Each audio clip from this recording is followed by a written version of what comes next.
If you're struggling to speak to landlords or don't even know where to get started, this is your crash course. In this video, I'll show you exactly what to say to landlords, how to approach them without sounding desperate, and exactly what to say to build trust and close deals. Whether it's your first deal or your fifth, this is everything you need. Let's break it down first of all, because the value brings to the table is something that's often forgotten. So let's just start with what. Okay, what are we actually doing here? And I'm gonna grab my blue to identify, first of all, this is going to be you, right? This is the rent to renter. And you're going to work tirelessly with all the strategies we've discussed previously on acquiring, working with, identifying both properties, but don't forget, all important, landlord in the scenario. Now, do this right and identify a few key parts of the equation along the way. And what you're going to bring to the table is as follows. First of all, we're going to be a very happy rent-to-renter. I am smiling. And the reason I'm smiling is because I've managed to onboard a brand new property. And in doing so, I'm going to both control it. And what I mean by that is I get to manage the day-to-day. I'm going to maintain the property. And fundamentally, let's be honest, profit, because that's why we're in the game, right? But don't forget what the landlord gets as well. And this is the value bit that people either don't believe or they forget. And on the spot, under pressure, I can see why. So the landlord gets a situation where their income can literally be passive in a way that agents often can't provide. And I'll tell you why. It's because what we bring to the table in this scenario, this is Rent-to-Rent 2.0, it's bespoke.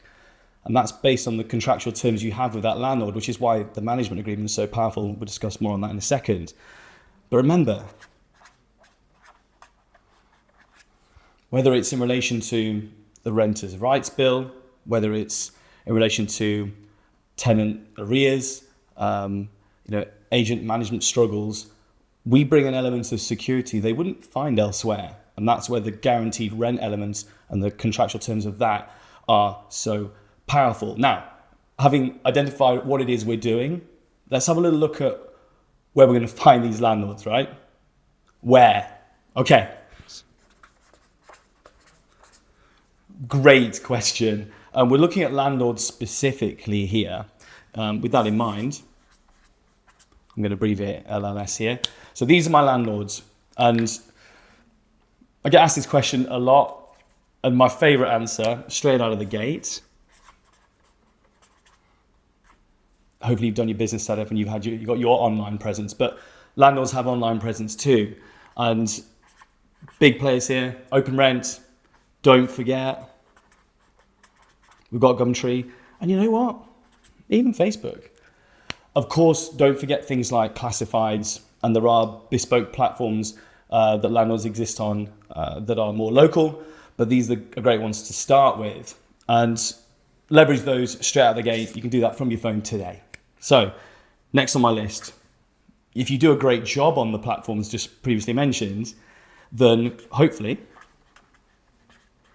because you would have followed the other advice on the channel, you will get yourself on a viewing. And that's my favorite, hopefully a two-way conversation, myself, the landlord, but it's almost like a free networking opportunity where I can put together a business proposal. That's why that viewing is so important, and why we always quote our mentees, viewings plus offers equals deals. So this is where it all begins, guys. Make sure you lock those in. Now, in addition,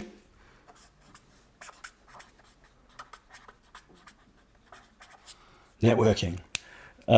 This was an example of a private networking situation. But remember, landlords, business owners, people who care about their community, charity sports events, you might have a religious denomination as well. All of those are places that people who care and own property exist. So my recommendation is, yes, there's brilliant property networking events out there, and love to see you at some, but also think outside the box when it comes to networking. Put yourself out there. It might involve a small fee on occasion, but just make the most of those opportunities as well. Don't forget also, locally, there might be landlords on your doorstep, literally, that you've never spoken to, that you could have done, and you don't know the situation because you've not been through what we call the 3 S's. So you've maybe not set up your business to a point where you're ready to seed what you do. And it's a really, really good opportunity to do that before the 3rd S, which is to sell what you do. So make sure, have a little look locally, because you'd be surprised what you might find. Finally, on my little list here, it's difficult to define this one, but I'm going to just call it randomly. I can't remember the number of conversations I've been witness to and been part of in the back of taxis, on the school run, at events where a conversation's taken place when names and numbers be passed around in a way that results in a conversation that has randomly taken place that leads to a landlord who has a problem that needs a solution. And fundamentally, guys, that's what we're doing here. We are property problem solvers. Hope you're getting value from the video. If you're looking to get more rent-to-rent deals, okay, generate more money from the deals that you've got, or perhaps systemize your portfolio to free up your time so you're not giving yourself another day job, go ahead, hit the link below, book a call with me or my team, and let's see if we can help you on your way. Anyway, back to the video. So we look closely at the what and the where for those landlords. Now I want to do kind of a how, but more of what you're going to say.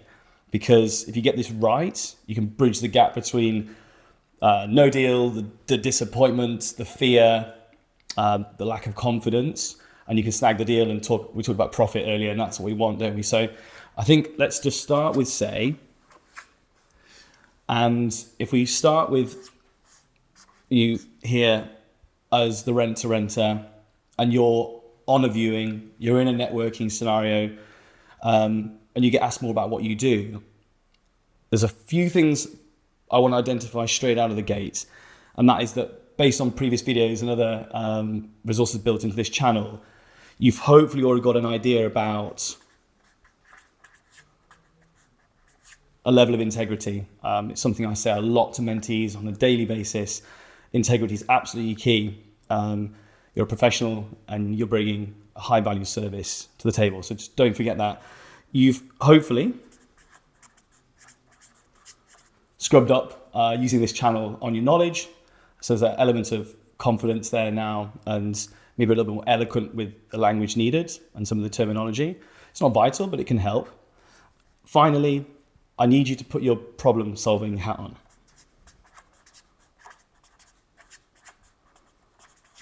Problem solving, because that's what we're going to move into next.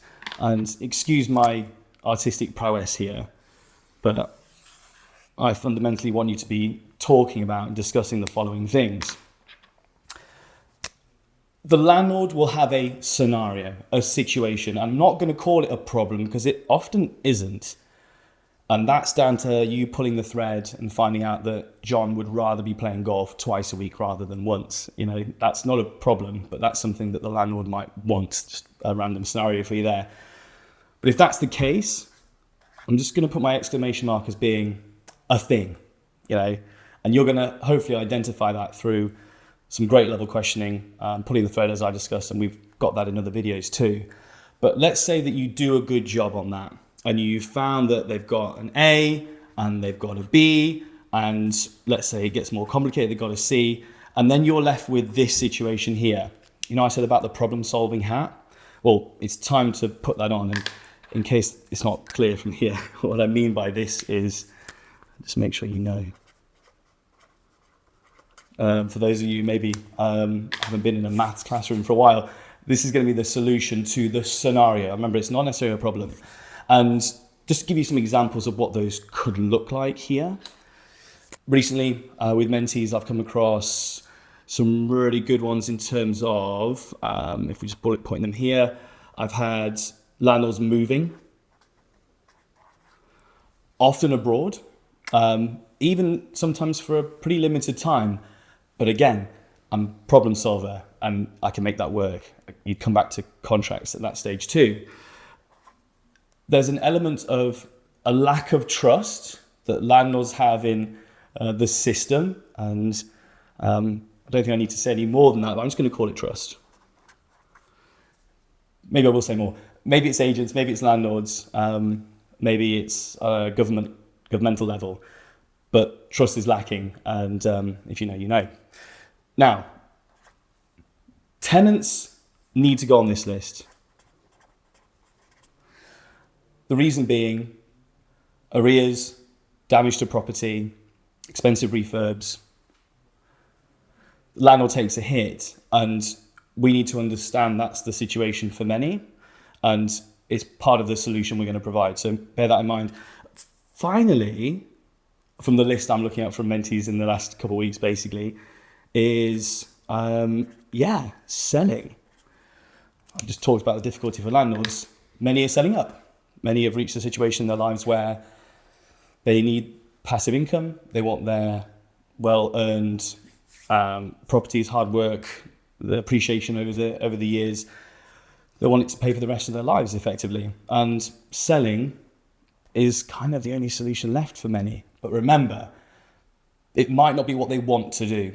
And if you can find that, then that could well be the problem that you can solve. Now, I haven't quite finished here, because to achieve all of the following, you probably are going to have to talk about, and I said these are things you're going to say, you're probably going to have to talk about the rent, and you're probably going to have to talk about the term, okay? It's inevitable, and if you lock those things in, the rest of the conversation goes much more clearly, let's say, helps us lead with value. You are probably going to have to mention some level of contracts, be it heads of terms, which I'll discuss as well. But you're going to need to know the ins and outs of that, or at least have it in your back pocket. Sometimes physically can work as well, by the way. Also, the model here. Hopefully you understand the different ways in which we can problem solve within the rent-to-rent business model. It might be a service accommodation thing, might be an HMO thing, might be a social housing thing, might be a management, STR management thing. Whatever it is it that you're putting people who don't know each other together, or in some way, shape or form, it's just going to be a family? Hopefully you get the artwork right. One last really, really important thing, actually, need to mention this too, is I need you to know whereabouts this property is in relation to local legislation, local demand, and even the type of property, which would come under location as well. So these are things you need to consider about within what you're going to say model, and you solving for a problem. And I suppose I ought to put that these all circle back into here. Do all this right, solution's yours, and I'll show you how to get the deal over the line. You've said all the right stuff. Well done. Great place to be. And by doing so, a lot of the hard work at this stage has been done. That's why you don't want to mess it up now. So let's get this deal over the line.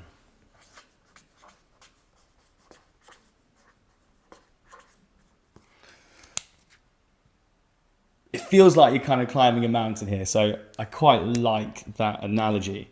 So you've done a great job until this point. And this is where the pitfalls lie. So I think I'll identify it like that anyway. And this is where the mistakes are usually made. And if you get it right, then sat upon the mountain is your deal and your dollar. So let's make sure we can get there. You've problem solved. You've identified what you need to about the landlord situation. You've communicated the model. You've been through the motions with the rent, the term, etc. Great job. But this is where the final push and where communication between you and the landlord is absolutely paramount. Get this right. we can jump the gap. Get it wrong, end up in the pit of despair in this case. What do you need to do to make sure you bridge the gap? First thing is, because you're watching this video and you're on this channel, you probably see a lot of this sort of stuff, right? You're doing your research, you're topping up your knowledge, you see the power of the model, and it might feel like it's everywhere and that everyone's doing it. I mentioned networking earlier. Maybe that's the vibe. Maybe you feel like everybody's doing this, but trust me, so many landlords, maybe they're accidental, they just entered the market. So many lands won't have come across this business model. So it's absolutely vital, if and when that's the case, that you handhold. I'm not talking about wrapping in cotton wool or anything here. It's just being really professional about understanding that they maybe are not up to speed with everything you said and checking. We call it going for no sometimes. That's in the negotiation video also on this channel. Just say, and the rent and the term, and just making sure that they're fully on board. Because if they're not, you're going to end up in this. You won't get past the deal massaging, getting over the line bit. So handhold, think about that. Don't assume that they know it all. To do that, I really like, I'm going to call it over comms here for ease, but over communicate. So that might be via email. Remember, as you finish this process, really, really powerful to remind them that you're going to go home, having said yes, you're going to go home and you're going to send the offer through in writing. Maybe it's an email, maybe it's the heads of terms, but whatever it is, you're going to over communicate this process. Don't assume that they know what happens next. So telling them, John, what happens next is, just remember that top tip. Speaking of which, I said heads of terms, HOT. If you've not got one, get one. Really, really quick, easy way to not overwhelm, but communicate your business model, what you mentioned on the viewing, what you bring to the table, the rent, the term, any specially negotiated clauses would go in here. Let's say that John really loves his hydrangeas and he wants his gardener to look after it. Great, include it. That's going to help you get the deal over the line, remember. So heads of terms, get hold of one. Finally, sort of comes back to hand holding and over communicate. We want to make sure we can pin the landlord down. I don't mean physically, obviously. But what I mean is, a good example would be, I mentioned about sending a heads of terms. So John, it's a yes from me. Let me shoot back to my team and send over the offer in writing, AP heads of terms, maybe an email. But you want to make sure whenever you finish a meeting that you've scheduled another one. It could be even just be an informal, could be a chat, could be a phone call. So that's when you say, John, just before I go, would it be okay if we just scheduled a call maybe tomorrow evening just to talk about the finer details? Because remember, you can then lock that in. Also, great way of getting hold of the landlord's number. Because let's be honest, you don't want to be communicating through Gumtree or OpenRent at this stage too. So just to recap, done all the stuff right. Don't waste your opportunity. Handhold, make sure they understand the situation properly. Get your heads of terms in order so you over communicate about the right things, not overwhelm, and pin them down for a final chat meeting. Could be a coffee. Talk about the finer details. Do this right, you're going to be a happy chappy on the other side of my pit of despair, and the deal will be yours.